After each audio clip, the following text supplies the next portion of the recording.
2025 and we haven't done a Command & Conquer tier list since September 2023, and I have played most of the Command & Conquer games again within the last year.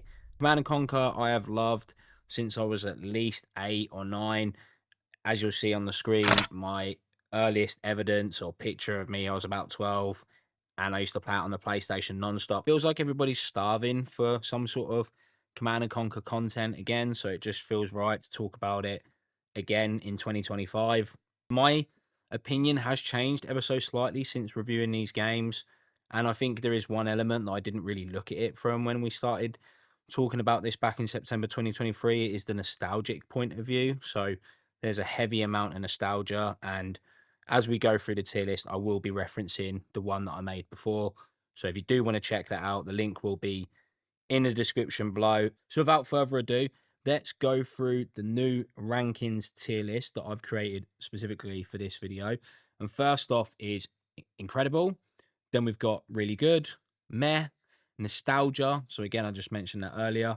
Terrible, and not really played it. So there is actually 2 on this list that I have not played. One of them might surprise you, one of them probably won't. No desire to play it, and I don't know if there's a way to play the other game. I haven't really checked it out, but let me know in the description below what you think about that. So first off then, let's just get straight into the tier list, and before we do that, let's get some Command & Conquer music in the background. All right, so first up then, we've got Command & Conquer, the very first game, what brought it to us, the game that landed and gave us all of the glorious memories and nostalgia and everything that we love, and that obviously is Command & Conquer. Now, I'm going to combine Command & Conquer and the DLC, it wasn't really called DLC back then, but the covert operations, so just like the additional missions. And essentially, I have gone back and I've played the original, and I have to be honest, it probably is in terrible tier. Now, this has been superseded just purely because for anybody that's played any RTS at any level, going back to this original version, it is rough. I'm not talking about, you can play it on, I think there's a way you can play it online because they released the code and it's now free. So there was a better version that came out online before Command & Conquer Remaster. But honestly, like, going back, playing this, like, when it came out for, like, PAL 50 on PlayStation or whatever, and there's no multiplayer on it, it's just a single player. Everything is just really, like, rough around the edges. It isn't a pretty looking game by any means to go back and play. Most computers will struggle to run it unless you do some sort of compatibility, so you've got to mess around with it as well. And I think this game is just now, unless you're playing it for the nostalgic reasons, it's just obsolete. So the original game now, to go back and play it, is just pointless now that the remaster came out.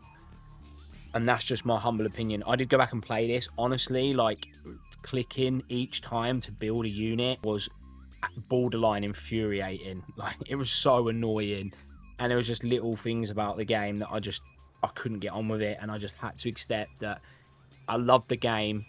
It is still incredible. It wasn't my first introduction to the Command & Conquer series, but objectively speaking, it's not a good game. I would not recommend someone to play the original in its current format. When you've got the remaster, you would just say, go play the remaster. So, yeah. I don't want to, like, absolutely dog turd on the game, because one of my good friends who's not really a big fan of Command & Conquer, the original, couldn't really understand why I had this weird love for it. And trust me, I do really love the original Command & Conquer. I think it's great. But in terms of just being able to play it and stuff, it has to just go in the nostalgia tier. And that's the same, obviously, for covert operations. But we will give it some more credibility when we talk about the remaster. All right, Command & Conquer Red Alert and Command & Conquer Red Alert Counterstrike, The Aftermath, and Revelations. We'll just bundle these all up in their own. So again, they suffer from the same fate, if you like, as Command & Conquer the original and Command & Conquer Covert Operations. Obviously, with the remaster out, it's just a much better way to play it. These games, in their own right, they're incredible. They were a completely different storyline to Command & Conquer the original, but Kane was weirdly in it. Spoiler alert. for whatever reason. If you haven't done that, Kane was in it, so there was some sort of potential that they were in the same universe, but they kind of wasn't. So it was all a little bit weird. I can't remember exactly where we landed on where Kane sat in the timeline with the original Red Alert. I don't know if that had anything to do with the Chronosphere, or like anything to do with going back in time or anything like that. You'll have to let me know in the comments below. It's been a while since I've done the Red Alert storyline and actually fully completed the Command & Conquer one, to be fair. So that was always like an interesting link between the two.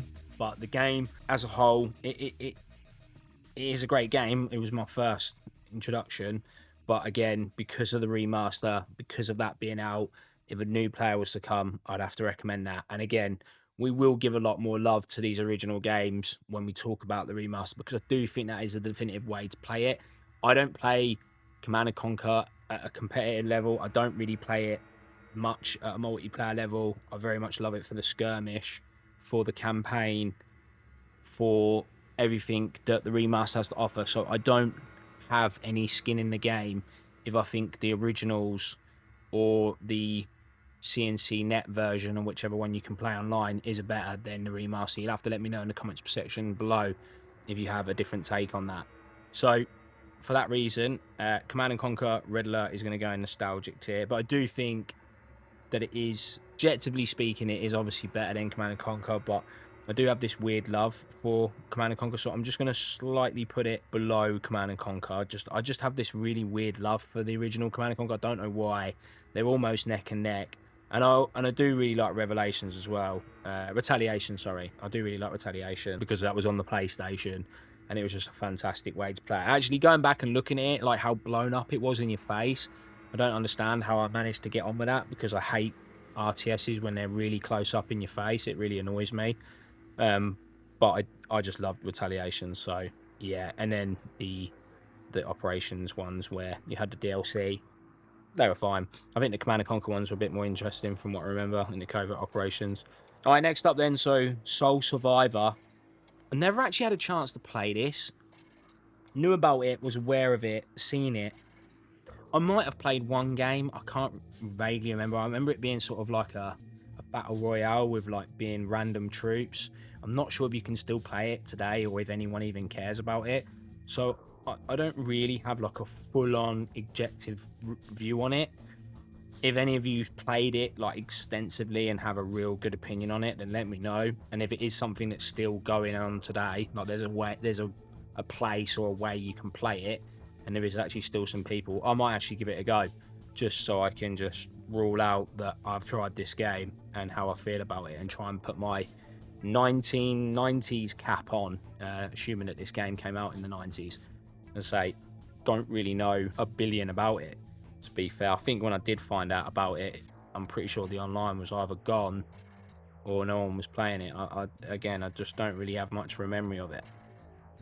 So that's going to go in not really played. It's the first out of 2 titles within this list that I haven't played, and the second one, I have a really good reason for it. There really should be a third one in here, which we'll laugh about later, that should have been in and not really played it, because it probably would have been better off me not playing it, but that might give you a little bit of a hint on probably what I'm talking about there.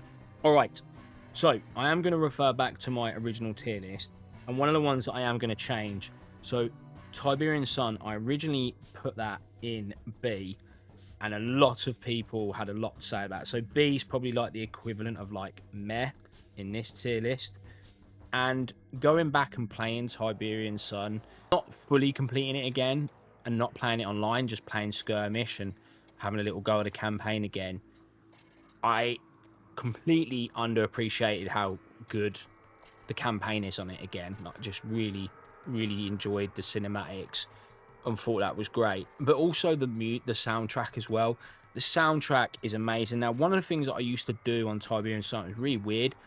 It was the only time I ever done this. I used to bring the tech tier down. So I used to bring it down one, so that you didn't have like all of the super weapons, and you didn't have like some of like the chaoticness going on, because I just had this weird kind of view that I didn't like it when the map or like your base would get blown up and then you couldn't build on it. Like, it'd create craters on the map, and then you couldn't then build there, and the map just, like, your base would just get really ugly really quick. But playing it again and playing on skirmish and kind of just embracing the chaos and just getting involved with it and having all of the super weapons and having the awesome soundtrack in the background, honestly, like, it did change my view on this, and I do wish that I'd give Tiberian Sun a bit more love back in the day. I think from memory, my system didn't play Command & Conquer and Tiberian Sun too well at the time, but may have had a better chance for Red Alert 2, or I may have got an upgrade, and by the time that I'd kind of transitioned from like the original Command & Conquer, the Red Alert, and then the PlayStation, and started getting into PC, because back then I never had a dedicated PC. I just used to use my mum's 98, and she'd get really annoyed with me if I was on the LAN or dial-up or whatever we had, and that was terrible. So by the time we'd fully got online working and we were into it, Red Alert 2 was the main game that was on the scene, and Tiberian Sun was still played and still enjoyed it, but not at the same level. It didn't get the same level or interest that Red Alert 2 got and Yuri's Revenge. So it just kind of lived in their shadow in just the way that I sort of played those games. And so Tiberian Sun was just always on the back foot from the start in terms of when I was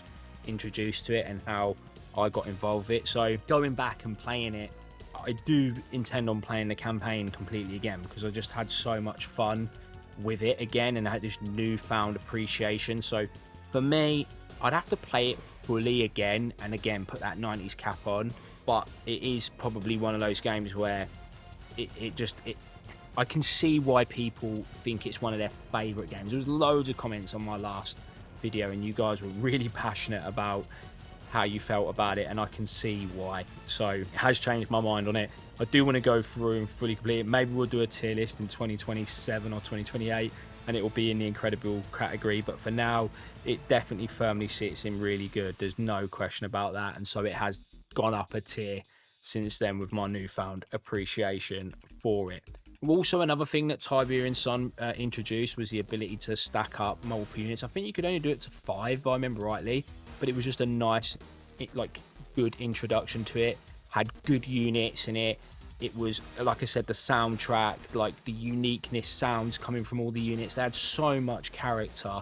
There was so much going on. You had the mutants. You had they were like the weird sort of viceroy things going around, like in the Tiberian. It was just complete chaos in comparison to like Command & Conquer, the original, and it was awesome. So it was just really, really good chaos. Enjoyed going back to it. It's going to be really weird because some of my friends that might watch this will be like, mate, you never really liked Tiberian Sun, you weren't a big fan of it, and my previous tier list did showcase that. But if there's an opportunity to play it again and get a few friends on it and just really give it another shot, I'd be well up for that. I've got a Discord link below. We should definitely get some sort of game, like original Command & Conquer games going. I think it'd be good fun. All right, next up then, so Red Alert 2 and Yuri's Revenge. Let's kind of bulk these together, even though they are slightly separate. So let's just talk about Red Alert 2, but we're going to bulk their ranking together, shall we say. So Red Alert 2, again, I kind of just sort of mentioned this. It came at a time when it was kind of my main PC game until Command & Conquer 3 and Kane's come on, but we'll talk about that a little bit later on when we get to that. Red Alert 2 was the main one. It was the one that we played online all the time. Me and a good friend of mine just loved playing Command & Conquer Red Alert 2. The campaign was solid. It was still that same, like, corny, live action, not quite as serious as the original Red Alert, and definitely like a bit of a move forward in like the characters and stuff in it. But it was really good. Soviets, Allies, fantastic. Soviets definitely my favourite because of the Dreadnought, I mean, and the Kirov. Like, it's just, there's so many iconic sounds. The music was really good in Red Alert 2. I think it fit the theme of Red Alert 2 and everything that game had to offer. In terms of like overall soundtrack, it's definitely not the best, in my opinion. That might actually have to go to Tiberian Sun. In all honesty, I think genuinely it's a cross tie between Tiberian Sun and Remaster in terms of soundtrack. But Red Alert 2 again was still really good. It was the first time to my memory, unless Tiberian Sun did it, where you could properly garrison buildings, and they were powerful as well. You had the powers that got introduced, where you could sort of bring down like your troopers, depending on like which type of faction that you were. So I know the original Command & Conquer had like certain buffs and attack speeds and like armor and stuff like that, and movement speed and slight cost and stuff like that, but it was definitely more impactful in Red Alert 2. You had, you know, snipers with Great Britain, you had the Grand Canyon with France, you had the weird tank that was actually surprisingly quite good with Germany, and they were really, really good. They had some incredible, really iconic countries that you could be, that would change up the playstyle and what you would expect from that player in that game. Just so many good memories playing Command & Conquer Red Alert 2. I really don't have a bad word to say about it. If anything, I would say it's probably not aged so well now. When you sort of go back to it, it does feel like an ugly game. It could do with a remaster. I actually do think Red Alert 2 and Yuri's Revenge would really, really appreciate a remaster. And I'd probably say Tiberian Sun as well could do with one too. Just think like them two games do deserve remasters for sure. I think it's just an easy money maker. I'm surprised they haven't done it already. I think people would love them. So yeah, Command & Conquer Red Alert 2, incredible game. Just really good. Oil derricks are life. Just loved being able to capture them, get more money, and just overall just good fun. Really good fun. Like just getting a Navy SEAL or a Tanya into someone's base. It almost felt unfair being the Soviets at points. Like it was pretty much mandatory to get a wall around your MCV, because the likelihood of someone trying to backdoor you with that strategy, at least in my group of friends, was extremely high. There's just so much I could say about it, but it was incredible. Yuri's Revenge, I always remember the opening scene of that, when they're trying to take out one of the fortresses, or one of the, is it like I can't remember what it's called now, is it the Dominator, or the super weapon essentially that Yuri's got, and the soundtrack in that, it gave you that little shiver. I can't explain. Like every now and then you watch something or you see something and it gives you like that little shiver that kind of tells you that this is a really cool moment that you're watching, or at least it is for me. And this is one of those moments. It's so awesome. Yuri's now coming to the fold. As you go through the campaign, eventually like the Allies and the Soviets have to work together, and you get, like, I believe in one of the missions, if I remember rightly, you get both of the factions that you can build at the same time, which is just class. So Yuri's Revenge, it was just so good. It brought a third faction to the point where at points they were OP, and especially in skirmish, like you could not lose against like very brutal as Yuri. It was just too easy. Just massive game changer. Most lobbies when you used to play online would ban Yuri. You'd be like, you can't play it. They wouldn't want you in the lobby if you were going to play Yuri. That's how much it was hated, especially at like a semi-serious level. Like if people just wanted to have like a good, fun, fair multiplayer game, Yuri was banned, and if you picked him, you were booted out of the lobby. So that was always quite funny. But Yuri was a real great addition. Not like looking back on it, didn't really see it come in. Maybe it's evident in the campaign. I'd have to play it again fully, the original Red Alert 2 campaign. But Yuri was just a great addition, completely different to the other two factions, and just class. A lot of micromanagement on them, like especially like the buildings and stuff. Like if you're doing like the genetic mutation and you were getting like the brutes, and you were creating like the clone buildings, and you were trying to like put units in your power plants to get more power, and then you were capturing other enemy units and you were either grinding them up for money, or there's quite a lot that was going on with like the Yuri faction. But if you could kind of manage it all and optimize it, like you would fly. Basically, it was really hard to overtake. And you know, Kirov's being like one of the most devastating air units that you can kind of really bring in. Yuri's faction with the Gatling guns, the towers, and also the bunker Gatling trucks as well, just absolutely obliterated it. It was nuts. So yeah, really good game. I don't have anything bad to say about Red Alert 2 and Yuri's Revenge, and they for sure are going into the incredible category. There's nowhere else to put them, really. And I do think Yuri's is better than Red Alert 2. All right, next up on this list is Command & Conquer Renegade. Now, Command & Conquer Renegade, I put it in the incredible category last time, and I really gave it some thought since then. And I did play Renegade X not that long ago. Actually, I say not that long ago, it's probably like a year ago, so like in 2024, but since the last tier list anyway. And I realised that fundamentally, although the game was a cool concept, it was unique, when I really thought about it, the main game of it was actually quite frustrating, like, because the way that online works, like, it was pretty much you just defended the defense tower, and if your main tower went down, unless you got backdoored, if the main tower went down, you were pretty much screwed. Like, sometimes you could pull it back and still win it if you had a good team, but like, in reality, a lot of it was just you being like an engineer or having tanks like at an opening, and then eventually, like, if your tank got destroyed, you had to run back and get another one. Sometimes, like, if you got in the game, like, there was already too many units, so you couldn't get in it. You couldn't get in a tank, so you'd have to wait. And what you actually found is sometimes you'd lose because people would be at the terminals desperately trying to respawn a tank so they could get back into the battlefield because there's too many already there, and they're not doing anything. Also, when you started, you had no credits, so you would have to sort of do some damage.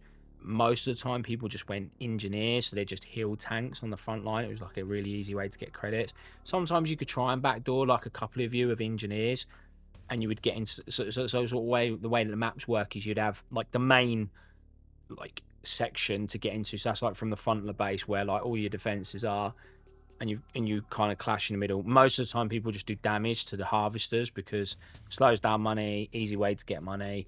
The harvesters are always like usually in view. There's only like maybe 1 or 2 maps where the harvester was actually really well protected. Most of the time, they were in range for you to kind of farm off of them.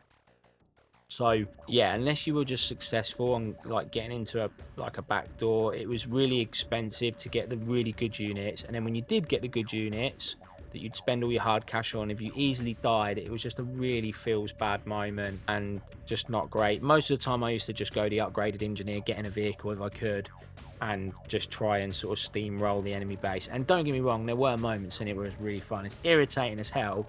Huge team focused game, and that's kind of like the main story. The campaign side of it is okay. It's serviceable. It's just like playing like a first person / third person shooter campaign. Lots of bugs actually. Going back and having a look at it, and also from memory, there were definitely a lot of weird bugs. But it was a good campaign. Like, it was fine. It felt a little bit wild at times. Like, it didn't feel like the usual Command and Conquer vibe. Like, you definitely know you're in the Command and Conquer universe, and Havoc is an interesting character, but whenever I think about like Kane and, you know, that kind of side of it, although there are moments in it, it didn't always give me that same vibe. I felt like it was a bit detached from the main series, but it was a good game. But the real thing that we really got out of Renegade was playing the custom maps. So people build like these kind of weird club maps, and it was just like playing snipers, and the boink noise when you killed someone was just so satisfying. And like that kind of side of it was just really good fun. Like, I got really good memories of just constantly playing on these custom maps and doing 1v1s. It was kind of like the only game where you really wanted to do a 1v1 on it. I don't know why. Most of the time, especially in today's age, like, you get on with your mates, you usually play together. You don't really play against each other. Like, Command and Conquer really was a game where you could fall out with someone, and Renegade was no different. Like, you literally, these games were designed to push you against each other, to challenge each other, and you could actually fall out over them. It's just quite funny, really, when you think back on it. But yeah, Renegade is a good game. Renegade X it didn't have the same character, but it gave it a really nice lick of paint, but the numbers fell really quickly on that, and I think it just showcased how this game has just not aged very well. So again, we try and think about introducing the games to new people. You know, could recommend Tiberian Sun and Red Alert to people, think they'd enjoy it. Don't think they'd have the same fun as the nostalgic people like us, but I do think that Command & Conquer Renegade as well, also, you could give it to somebody like to play, but I think with everything that's out today, they're going to be like, oh, this is a bit rough. Not too sure how I feel about this. So Renegade, for me, on reflection, I have amazing memories of it. Super super nostalgic. I do think it's better than just nostalgia. Like I do, and I still think you could play it today for a laugh. Probably not for too long, but you could play it for a laugh, and you could get someone who's never played it that is sort of interested in the Command & Conquer series to see what it's like to be on the ground, boots on the ground, in the Command & Conquer universe, and have some fun with it. But it is going to have to go in really good, and I do, on reflection, do think that it is lesser than the Tiberian Sun in terms of overall quality and enjoyment. And again, it's not really an RTS, to be honest. Like, it very much hinges on the RTS of Command and Conquer, but it's not. It's a third person / first person shooter with like base versus base elements to it. So it's not really like, you know, the traditional RTSs that we know and really love and talk about. You know, people aren't really talking about Renegade. There's good music in it. There's fantastic music in Command & Conquer Renegade, but we're not talking about the music. We're talking about the art and the classics. And Command & Conquer Renegade, unfortunately, doesn't come up in that conversation. All right, next up then we have the Command & Conquer Generals. Now, I have gone back and played this a few times with some friends actually in 2024, back like end of 2024, played it, and I know Command & Conquer Generals and 0 Hour inside out pretty much. In the last tier list, I actually put 0 Hour above Generals, but this time around I'm actually going to pair them together, because I do think, although 0 Hour is a better game overall, like there wasn't any massive changes that I saw that made me hate the original, like what had happened with Command & Conquer 3 and Canes, but we'll talk about that in a minute. But Command & Conquer Generals, Command & Conquer 0 Hour, I mean, 0 Hour just built upon what was already a fantastic game and just brought a bit more variability out to it, just something that we've recently spoken about in terms of what's not going so hot in RTS right now. But, you know, 0 Hour brought that more variability to the game, and it was a good game. Slightly a bit underappreciated at first for me. Had big love for Red Alert 2, and it's more that sort of realistic kind of countries at war against each other, and it doesn't have the same sort of flair. I also took out a lot of the live action from all of the games before it, so I never fully completed the campaign for all of the factions for both Generals and General 0 Hour. It is something that I do want to go back to. The main meat and potatoes of the games for me was the online, and it kind of always really has been. So multiplayer, comp stomps, plan online. When we did go back to this, we did have some issues. There was a few errors that came up when we were trying to play it, but it very much is servers that are around. People are still on it. They are still two good games. I mean, the way you could create airplanes, put them in guard mode, and they'd kind of circle around, unload their barrage of missiles, go back to the airfield, reload, and then go back to the guard where you fought. I mean, that was just like next level. The amount of micromanagement that you had to do with like air in any RTS was super frustrating actually, and kind of Generals just took it all out. I mean, yeah, you definitely would still do some micromanaging of the air units, but to a degree, like if you just wanted to, you know, be like the Air Force General in 0 Hour, whatever, you could just put all of the airplanes in guard and they'd just do a fantastic job on their own.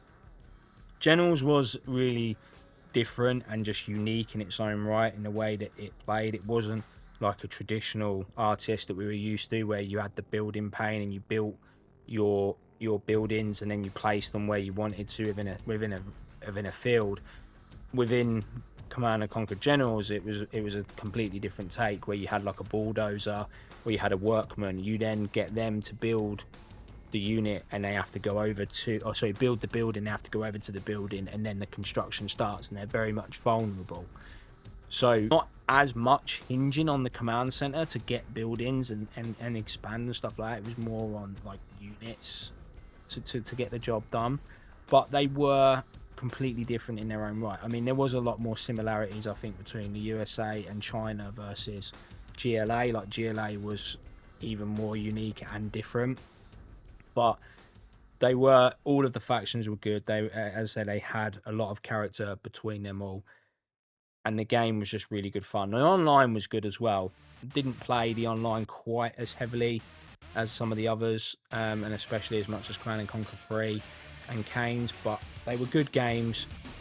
They were, you know, that you can go back and they actually hold up quite well today. So if you can get the resolution right, I would 100% recommend this to anybody new to play these original. I just think that some of the stuff that they do and the way that they approach things, I just don't think in this snowflakey world that we live in today we would do that. I just don't see a game that would come out and be that edgy, if you like, on like sort of real world politics and takes on things. I don't think Command & Conquer Generals and Zero would do that, but they are incredible games. I literally could play them again tomorrow, and they're really good fun. So yeah, we did put them in separate tiers before, and I think I would have done that without fully reviewing. It's just because 0 Hour just had a lot more legs to it with the slightly different variations from the original factions. So you got like 2 extra sort of mini factions that had slight difference to them. So like GLA had a focus on stealth, and they also had like demolition, and then, you know, you had like the China that had like nuclear, and then also like infantry, which were ridiculously OP if anyone remembers them. So there was like this uniqueness about like 0 Hour that just really pushed the generals sort of forward in a really new way, and it was the first time in the franchise where we'd seen like these sub factions, if you like, come out, or these mini factions. So just really cool idea, cool concept, and it does make 0 Hour slightly in front of generals, but they do both deserve to be in the incredible category. Alright, Command & Conquer 3 and Canes. Now, we did put these in the incredible category, and spoiler alert, I think they are going to go into the incredible category again. But I do think that we need to talk about some of the stuff that really went wrong with this and how this moves them within their categories for me. So in terms of like, to a new person, would I recommend playing these games? Absolutely.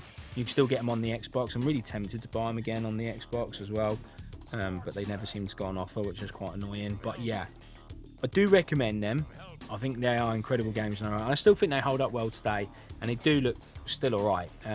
Don't look so great on the Xbox when you've got more than 2 players. That was something that I did notice when I played it with my brothers this year, because he has got it on his Xbox account. And I remember that the game always downgraded the graphics when it was more than 2 of you. But PC holds pretty strong. Obviously, like anyone that's got a modern PC is just going to blow what this game needs out of the water. But Command & Conquer 3, Command & Conquer Cain's Wrath, in terms of recommendation, yeah, highly recommend it. I slightly lean a little bit more towards Command & Conquer 3 as something for people to play, and the reason why is just purely because of some of the patches that they did for Canes, but we'll talk about that in a moment. So Command & Conquer 3, what a time to be alive. That we had Battlecast Prime Time, just absolutely nuts. They had like a mini sort of TV series show that they had on.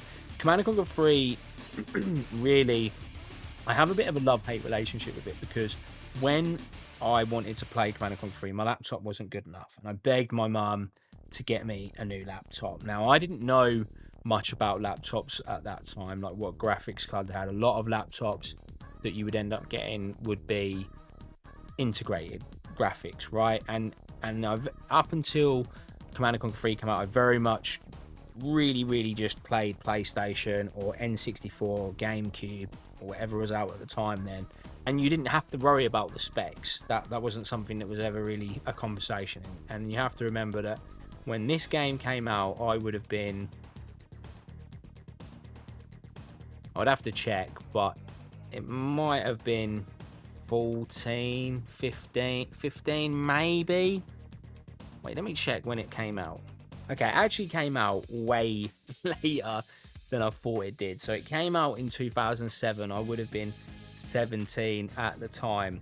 So yeah, Command & Conquer 3, when it came out, I didn't have a good laptop. I had a Goodman's laptop, and one of my good friends is going to laugh if he ever watches this video, because he knows how much that laptop was absolute shit, and it wasn't good enough. And I don't think I had the Goodman's laptop specifically for Command & Conquer 3. I think it was just a laptop that I had, and it didn't run this game. Like, it literally just couldn't run it, which was always bizarre to me, because the lowest graphics of Command & Conquer 3 was worse than the highest graphics of Command & Conquer Generals, and it could run that game. So that was always something that really annoyed me.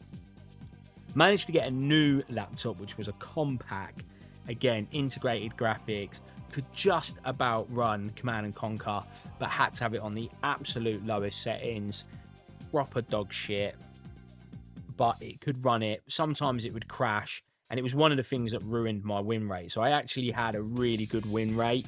I think it was like easily above 80%. It was one of those proud gaming moments that you had in Command & Conquer 3 and Canes would showcase what your win rate was. But because my computer would like hard crash because the hardware and it was crap, that would count as a disconnect, and I had quite a few of those on my profile. So I was butchered online a little bit for that, so that was always a bit tough. Anyone that had a ridiculously high win rate but and obviously barely any losses but had loads of disconnects was always a bit sus, and I was in the sus category, so that never really did too well for us when we were trying to get games online. Either because you just mostly have people just leave straight away as soon as they see a high win rate, or you're going to be someone that's going to have, you know, have a good go, or you're just a bit sus and they can't be bothered to waste their time. So yeah, it was an interesting time to be alive. When I finally got an Alienware where we could properly play these games and the way that they were meant to be played. So I got an Alienware M15X. I think Canes 3 or Canes Wrath came out, I believe. So it was a lot easier, but I think by the time we'd managed to get a better laptop and play these games the way that they were designed, the game started to fizzle out a little bit, which was a shame. But Command & Conquer 3 and Canes was always brilliant because it had finally picked up after Tiberian Sun.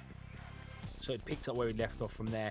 And because, again, as we spoke about earlier, I didn't have as much experience with Tiberian Sun because of Red Alert 2 and Yuri sort of coming in and getting in the way and sort of stealing the limelight quite a bit, if you like. It felt like a really long time that I was waiting for the Command & Conquer sort of timeline, if you like. 'Cause you've got the Red Alert timeline, you've got the Command & Conquer timeline, and you've just got Generals, which is its own thing. So I was always more leaning towards the Command & Conquer timeline. I loved that. And Command & Conquer 3 and Command & Conquer Canes Wrath they were just really good games that were it was completely different to what we'd seen before, but they brought out some of the upgrades back. They took the upgrade side of it from Generals. They'd brought back Nod. They'd brought back Scrin. They had unique personalities. You had GDI as well. That was just a powerhouse, expensive, really modern looking. You know, you got the iconic Mammoth tank back in. The maps were gorgeous. The Tiberian looked good.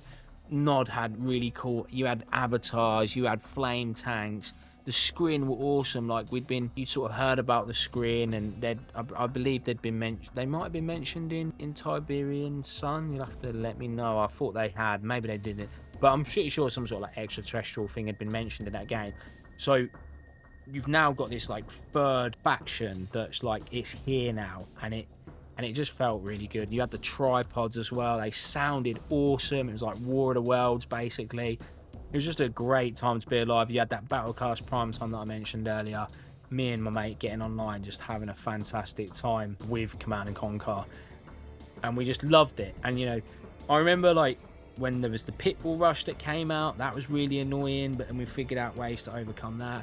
Then we didn't even know about base building at the time. Like, any game that we'd played before it, like, there wasn't really that much base building that had gone on. Like, obviously, you could take over things with Yuri. So when you had Yuri in Red Alert 2 Yuri, you could actually you could create like your hero unit, and Yuri would come out and he could take over a building. You could start building off someone's.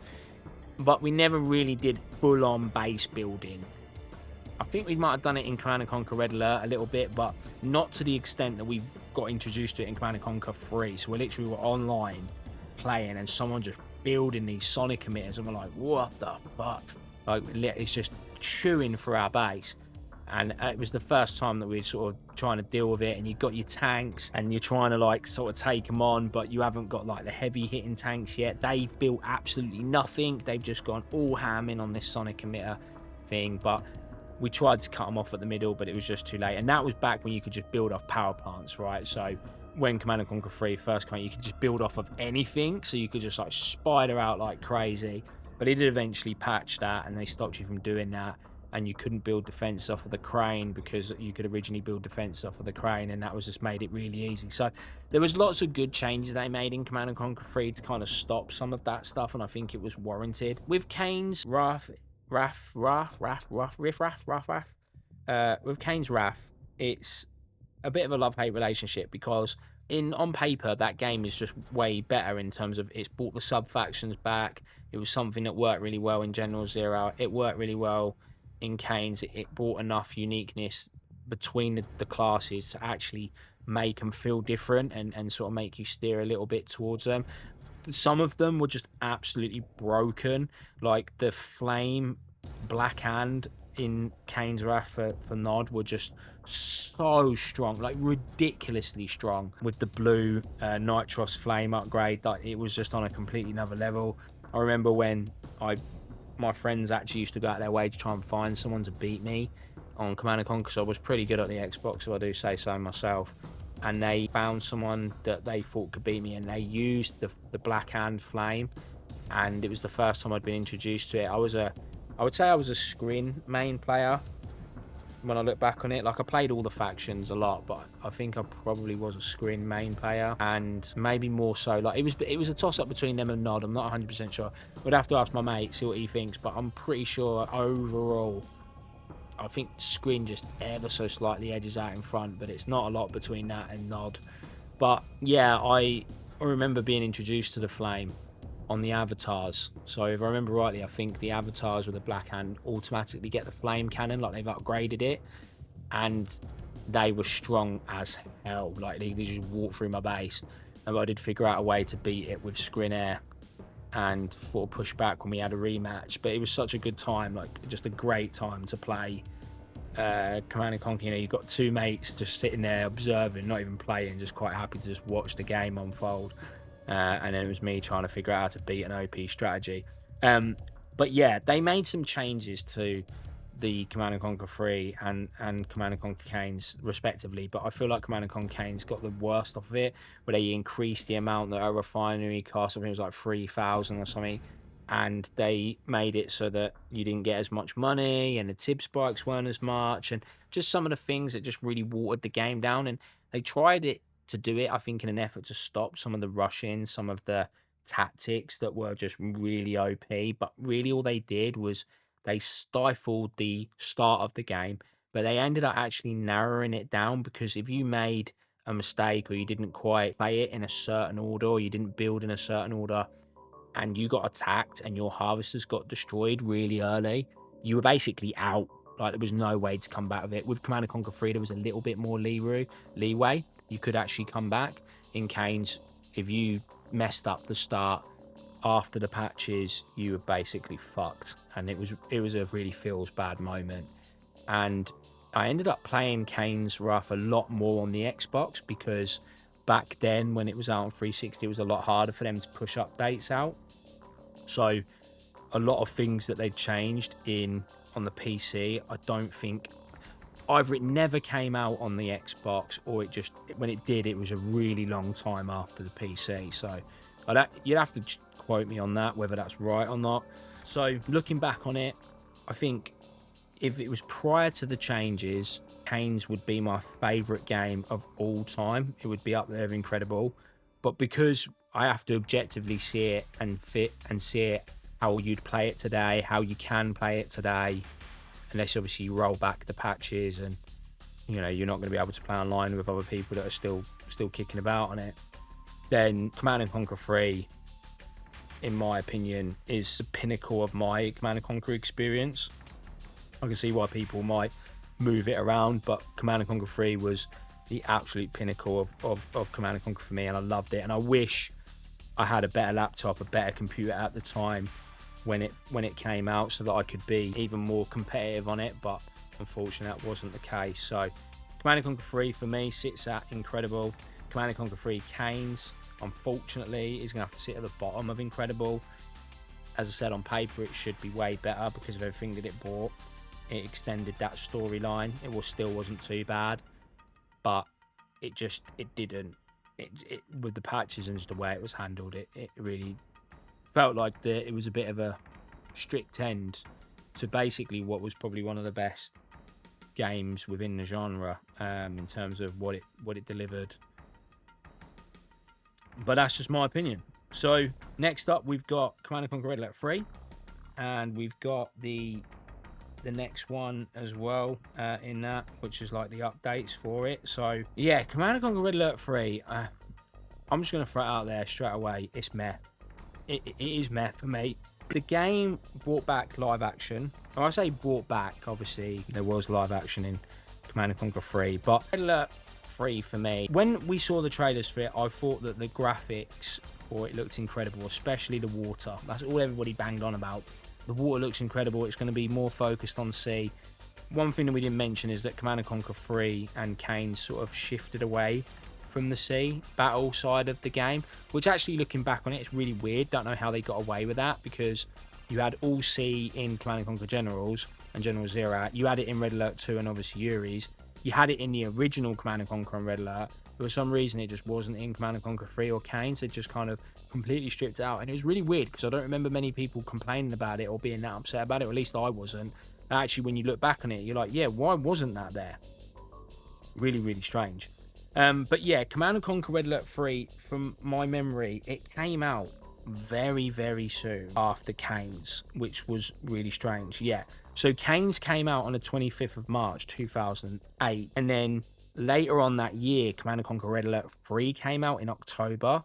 So it was like, I think they thought that the games would run simultaneously, which I think they probably did for quite a while, but it kind of took the air out of Kane's from what I remember. But Red Alert 3 came out, and yes, it brought back, I keep saying brought back, but yes, it brought back live action to a degree. Obviously it was in Kane's and it was in Command & Conquer 3, but it wasn't in Generals. That's why I keep saying brought back. And that was cool. And if I remember rightly, I think there was some sort of co-op as well that you could do on Red Alert 3. You'd have to quote me on that. I can't 100% remember. Maybe there was a way you could co-op on it. I'm sure I did that. I'd have to check. But there was just something about the gameplay that I just didn't really like. It had like this kind of like weird outline, you know, like how someone on a YouTube or a thumbnail puts like a white outline around their face or whatever. It just felt like that in Red Alert 3, like all around the units. It had this sort of strange cartoony look that I think was the vibe that like Red Alert 2 and Yuri's had. Like it had this kind of like quirky sort of fun kind of vibe to it, and I think Red Alert 3 pushed that just a little bit too hard.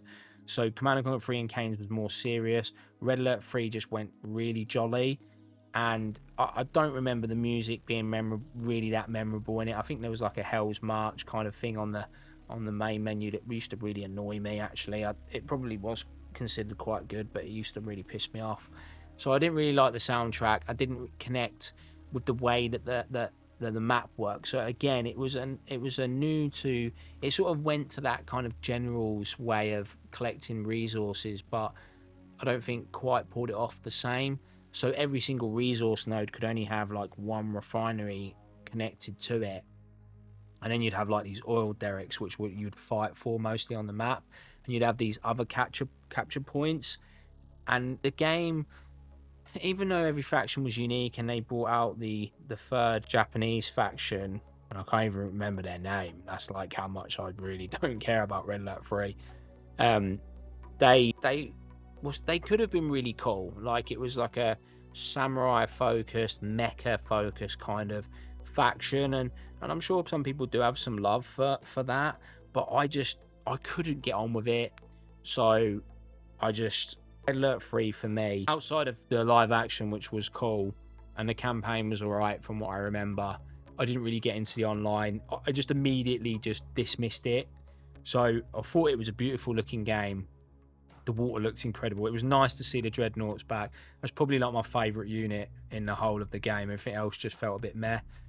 And for me, it was the start of the downfall for Command & Conquer a little bit. So I know there are people out there that have had a lot of fun with Red Alert 3. I don't think too many people challenged me when I did it on my last tier list. So Red Alert 3 firmly sat in C tier. Actually, it was B tier to be fair.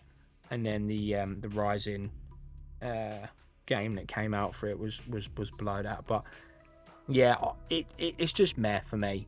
It's just meh. I don't have anything quality to say about it. They tried to do a competitive scene with it as well. I think that fell a bit flat really quickly. It wasn't as exciting or as fun as what they did with Canes and Command and Conquer 3. And I don't believe there was a Battlecast prime time for it, but again, you'd have to let us know. I just completely wrote the game off and carried on with Canes and Command and Conquer 3. Like Red Alert 3 really just didn't get a look in, and yeah, that's all she wrote on that one. All right, next up then we've got the Red Alert Uprising, and I gave this a go for probably 10 minutes and came off of it. I'm not even really too sure why I tried it, to be honest, because I knew that it was the follow-on for Red Alert 3. I think it was just like sort of like a DLC campaign kind of add-on to bring more life to a faction that I really didn't give a shit about. So yeah, I haven't really got a lot to say about it. It firmly sits in terrible for me. Couldn't give you one memory about it, to be honest, at all, in any way, shape or form. All right, next up, Command & Conquer Red Alert Mobile. Wow, I couldn't even remember that came out. And then I checked online and it was actually a thing, and I do remember it coming out. And I probably gave it, I would have imagined I would have downloaded it and played it for like 5 minutes and probably came off of it. The bad taste, if you haven't already gathered, was firmly still in my mouth when it came to anything that was in the same universe as Red Alert 3. And so for me, I don't have anything to say about it at all, and was not interested in it, and definitely didn't play it. Very skeptical about mobile games when it comes to the Command & Conquer series, which we'll talk about in a minute.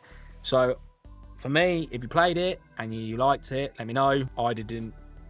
If I did, from what I remember, I might have at least downloaded it, but I don't have any memory about it, and I don't really care for it, and I don't remember there being any hype or interest around it. So it's gonna have to go in terrible for me. But if you've got an experience, or you played it, or you thought it was good, let me know and why it is. All right, Command & Conquer 4. So this was the other one that I said I wish that I never played it. This game fucking sucks. There's no other way to say it. For me, I already had a bad experience with Red Alert 3, and then this came along and was just fucking terrible. I really wanted to like it, but it had that same outliney kind of cartoony feel to Red Alert 3 that I already didn't like. I can't explain it. It had that sort of feel to it that just wasn't for me.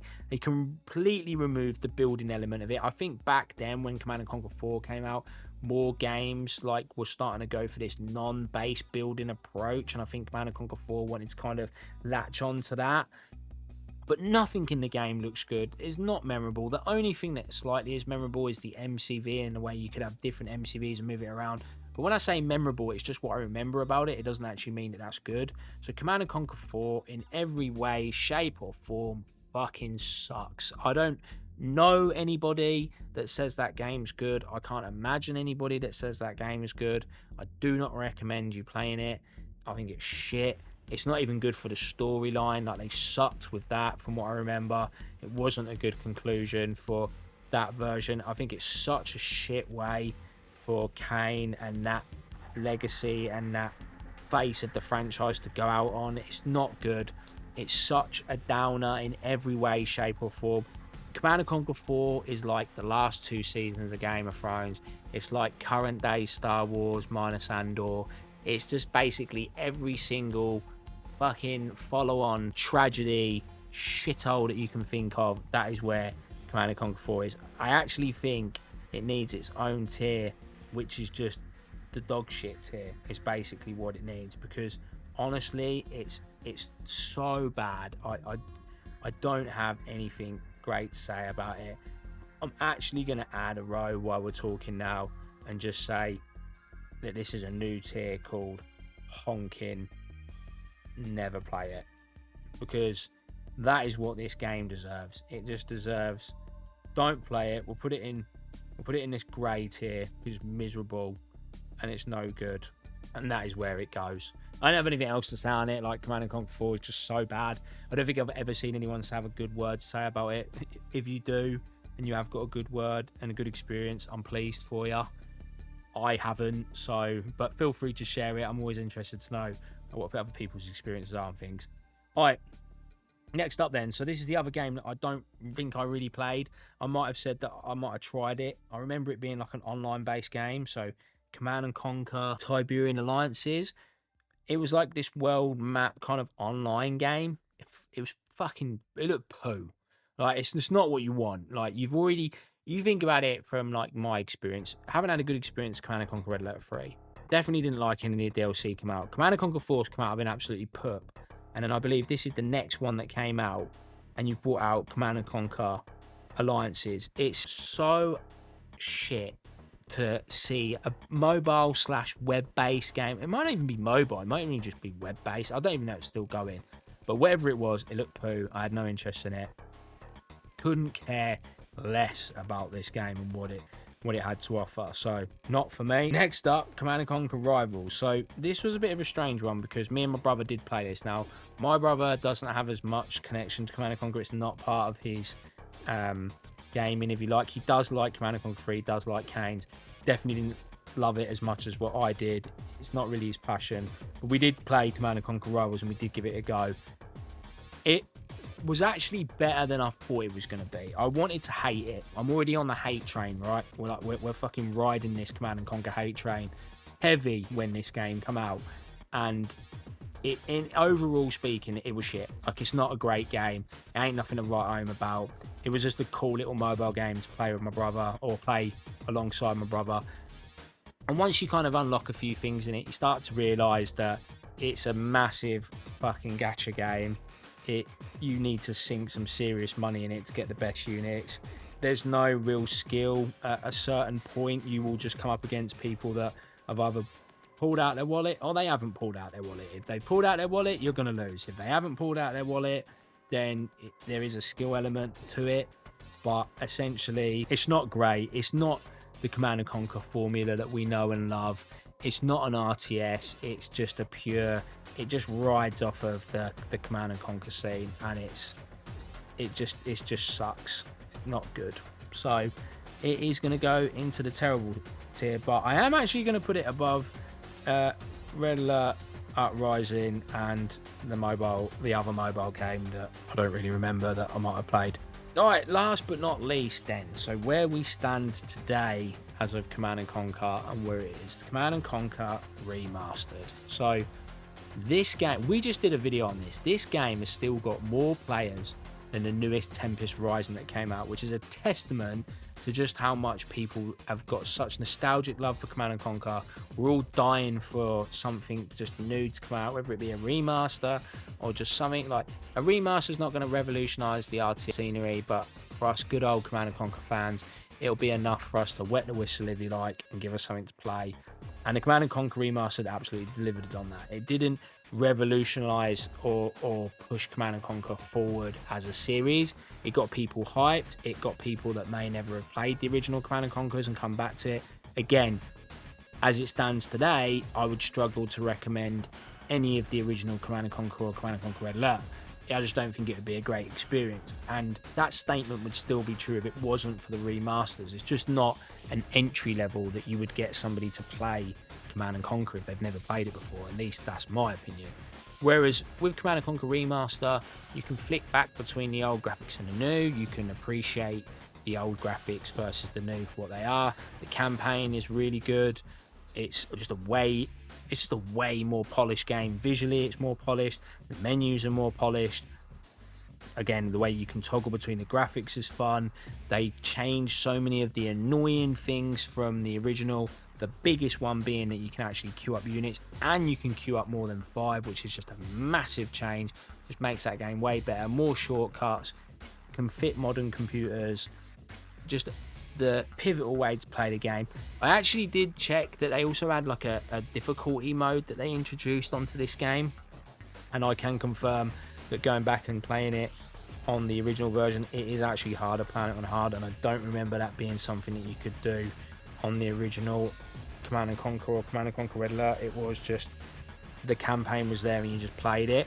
there is actually a difficulty scale that you get in Remaster, and you can feel it and you definitely see it. So that is a nice new challenge for us players that are coming back to it. I did the AMP missions when I played it as well, like within the last couple of months, and I put that on the hardest difficulty, and that was fucking hard. Like, it was not easy to play that, at least in my opinion. Maybe I'm getting a bit old and fragile, but it was exciting to play. And anybody that hasn't played Command and Conquer, or you're thinking about it, or you don't know where to start, you know it's an old franchise, maybe you heard about it, I do think that Command and Conquer Remastered is just a really great place to start. And when it goes on offer, it's a steal.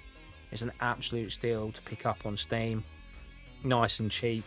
And I think it's just a great callback to the original games. I think they did a solid job. I do remember seeing on a few forums like a couple of years ago that people were a bit upset with some of the things that they'd done, or some of the bugs that were really irritating that were in the original, they kept them in, or something along those lines.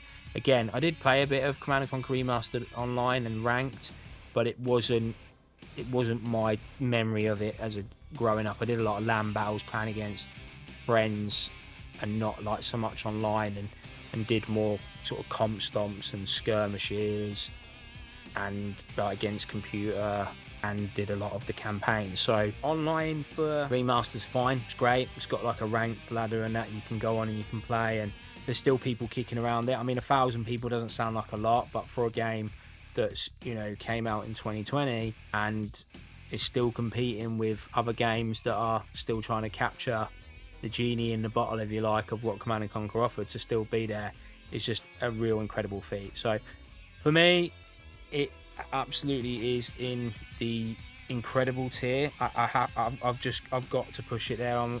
Unfortunately, I think, I say unfortunately because I'm looking at Tiberian Sun when I'm saying it and I'm doing it, but I think I do hold my ground on it. It is at the bottom of incredible tier. I'd almost actually say that it's probably better than Kane's in terms of just everything else to offer. And what you'll probably notice is that I'm probably saying some conflicting things on this, and I do have a lot of conflictions when it comes to Command & Conquer.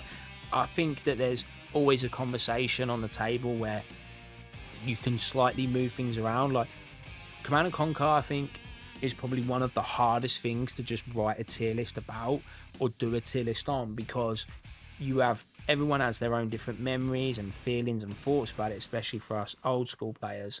And so I think just on any different day, you might just slowly move these around. It's almost like you jiggle them a little bit. And that's kind of how Command & Conquer works, right? Like, it's not like Marmite, but it's like sometimes, you know, one day you really, really, really like toasted ham sandwich, and the next day actually you just fancy a jam sandwich.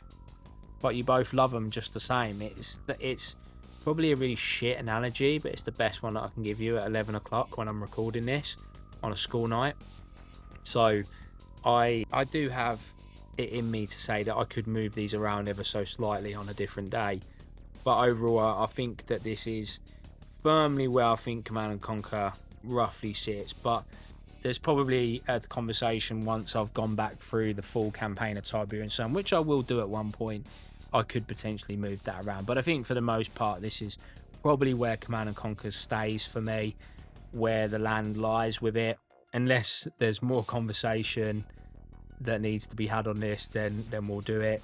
But I was just so impressed that I still get a trickle of views even to this day on what I thought was not a great production for video, but I feel like just us Command & Conquer guys and gals, if you're out there, we're strong. We are strong on our Command & Conquer feeling. We are desperate for something new to come out, and I'm sure, like me, you're all in your 30s, late 30s, maybe early 40s, and you sit at your PC sometimes, you think, you know, I could really just play a good old bit of Command & Conquer, and you always have a little look around, see what people are saying about it, and this is what I'm saying about it. So you let me know what you think. I loved reading all your comments. I'm pretty sure I replied to most, if not all of you. So this is where the land lies for 2025. You have a good one, and I'm going to shut up now and stop rambling, and we'll see you in the next one. See ya.